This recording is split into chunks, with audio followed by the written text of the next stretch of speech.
પંચમહાલના ઘોઘંબા તાલુકામાં ફાયરિંગની ઘટના બની છે। તો ફાયરિંગ કરવામાં આવ્યું છે। રણજીતનગર ગામના ડેપ્યુટી સરપંચ ઉપર ફાયરિંગ કરવામાં આવ્યું છે। ડેપ્યુટી સરપંચ મિત્તલ પટેલ પર ભરબજારે ફાયરિંગ કરવામાં આવ્યું। ગામના ચોકમાં બેઠેલા ડેપ્યુટી સરપંચ ઉપર ફાયરિંગથી ભારે ચકચાર મચવા પામી છે। બાઇક સવાર ઈસમ અચાનક આવીને ફાયરિંગ કરી ફરાર થયા હતા। સદનસીબે મિત્તલ પટેલનો આબાદ બચાવ થયો છે। તો ફાયરિંગની ઘટનાને પગલે પંથકમાં ડરનો માહોલ જોવા મળ્યો છે। પંચમહાલ જિલ્લા પોલીસનો કાફલો ઘટના સ્થળે આવી પહોંચ્યો। ફાયરિંગ કોણે કર્યું તે દિશાઓમાં પોલીસે તપાસ કરી છે। સીસીટીવી ફૂટેજની તપાસ કરવામાં આવશે। કાર્યવાહી હાથ ધરાઈ છે। મિત્તલ પટેલ પર ભરબજારે ફાયરિંગ કરવામાં આવ્યું છે। ડેપ્યુટી સરપંચ ઉપર ફાયરિંગ થતા ભારે ચકચાર મચવા પામી। રણજીતનગર ગામના ડેપ્યુટી સરપંચ પર ફાયરિંગ કરવામાં આવ્યું છે। ગામમાં લોકોમાં ડરનો માહોલ જોવા મળ્યો છે। પોલીસને જાણ થતાં પોલીસ કાફલો પણ ઘટના સ્થળે આવી પહોંચ્યો હતો। સમગ્ર મામલે તપાસ કરી છે। બાઇક સવાર ઈસમ અચાનક આવી ફાયરિંગ કરીને ફરાર થયા હતા, જેમાં સદનસીબે ફાયરિંગમાં મિત્તલ પટેલનો આબાદ બચાવ થયો છે।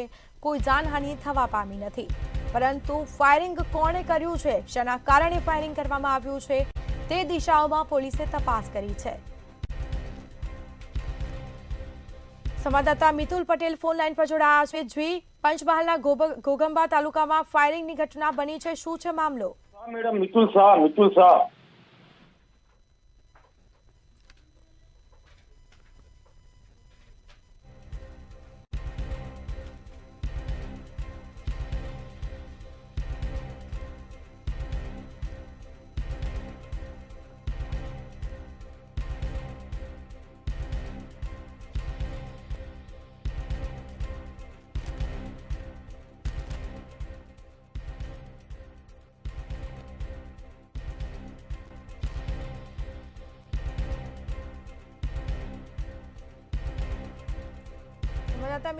ફોન લાઈન પર જોડાયા છે। જી, ફાયરિંગની ઘટના બની છે, શું છે મામલો? પંચમહાલ જિલ્લાના ઘોઘંબા તાલુકાના રણજીતનગર ગામના ડેપ્યુટી સરપંચ ભાગોલ પર બેઠા હતા, ત્યારે બે જે અમે ઈસમે એડ્રેસ પૂછવાના બહાને મિત્તલ પટેલે પૂછપરછ કરી હતી કે આ રસ્તો ક્યાં જાય છે। મિત્તલ પટેલ જવાબ આપીને ફરતા હતા। તે જ સમયે પાછળ બેઠેલા બાઇક સવારે મિત્તલ પટેલ પર એક રાઉન્ડ ફાયરિંગ કર્યું હતું। મિત્તલ પટેલનો આબાદ બચાવ થયો હતો। હાલ પોલીસ ઘટના સ્થળે છે અને તપાસના ચક્રો ગતિમાન કર્યા છે। બિલકુલ, આભાર આપનો। તો પંચમહાલ જિલ્લા પોલીસનો કાફલો ઘટના સ્થળે પહોંચ્યો હતો, જેમાં ફાયરિંગ કોણે કર્યું તે દિશાઓમાં પોલીસે તપાસ કરી છે। સીસીટીવીના આધારે પણ તપાસ કરવામાં આવશે। સીસીટીવી ફૂટેજ પણ ચેક કરવાની કામગીરી છે તે પોલીસે કરી છે। અલગ અલગ દિશાઓમાં તપાસ કરવામાં આવી છે। કોઈ અગાઉનું મન દુઃખ રાખીને ફાયરિંગ કરવામાં આવ્યું છે કે કેમ તેને લઈને પણ તપાસ થશે। આસપાસના લોકો પણ ઘટના પગલે એકઠા થયા હતા। સમગ્ર મામલે પોલીસે અલગ અલગ દિશાઓમાં તપાસ કરી। પોલીસનો કાફલો ઘટના સ્થળે આવી પહોંચ્યો હતો। ફાયરિંગની ઘટનાને પગલે પંથકમાં ભયનો માહોલ જોવા મળ્યો છે।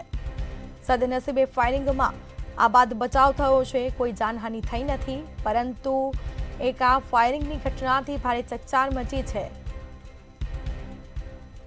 ભરબજારે ફાયરિંગ થયું। ગામના ચોકમાં બેઠેલા ડેપ્યુટી સરપંચ પર ફાયરિંગથી ભારે ચકચાર મચવા પામી।